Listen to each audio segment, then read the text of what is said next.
So on this 1985 500 SEC, I decided to do a push start. That's right, a push start. Let's see how this works here. So I do have an aftermarket radio system. It's like 11 point something inch. Pretty cool, right? That's pretty dope. But this is why I'm making this video. Push start. Isn't that cool? I'm still putting a lot of things together with this car. Still obviously doing some modification. Still have to do the headliner and whatnot. But it's slowly coming together. I have a lot of cars and a lot of projects. This right here is pretty cool. So, to start the car, it comes with, wrong key.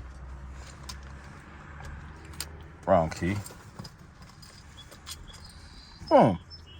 So this car has a sensor that you have to have with your keys when you get into the car. And you place the little antenna or receiver somewhere within the car. And this little key fob thing, it's not a key fob, but it's a transmitter. And you put that near the receiver, and then it allows it to recognize it. I'm going to do it without you seeing, but look at how it reacts when I do it. You hear the beep, touch it, boom, turns on the accessories, hit it again. Oh yeah, put on the brake, hold it down and it starts up. All right, pretty dope, huh? Pretty cool. Pretty cool.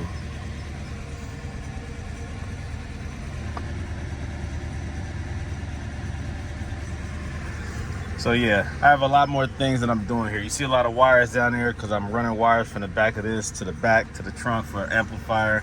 Adding some more speakers into this joint. I'm doing a whole lot of stuff. I got a little, it's not like a mist, but it's like a air leak in the exhaust near the manifold somewhere. And it's a constant, not tapping, but the airflow, you can hear it, you know, like almost like a putty.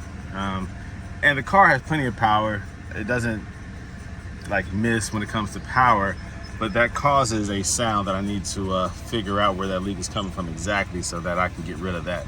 Then it would quiet the motor down itself while driving. You hear it when you're accelerating. It's just something I have to give attention to, but this car really has been freaking incredible.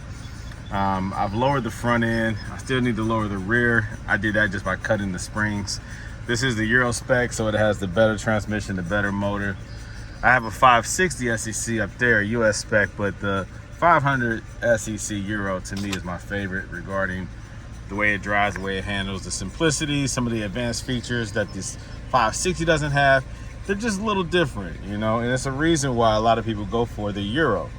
And there's a lot of reasons why people go for the 560 SEC, because it is a unique, little bit of an updated vehicle with some other added features like ABS braking. Does it have traction control? I think so. Yeah, there's a couple other features that just, you know, interior is a little bit different. Some things that just made it better in some ways, and to me worse in some other ways. Just because the UX things that they require here in the US versus in Europe, that prevents some of that power from being put down on the road. But I do love both, obviously, because I have both, obviously. But yeah, man, that's the little push start that I wanted to show you all real quick, man. The car is doing good. I love it.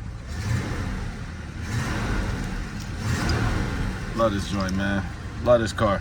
So yeah, push start, baby. Was it hard to install? Not really. You had to get it to the ignition switch wiring. The little harness, you had to tap into that. It's pretty easy if you're good with wires, so it wasn't that bad.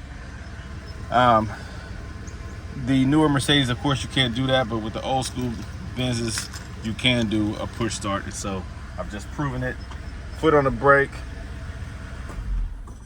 turn it off. All right, pretty nice. Yeah, that's how you know I'm getting old.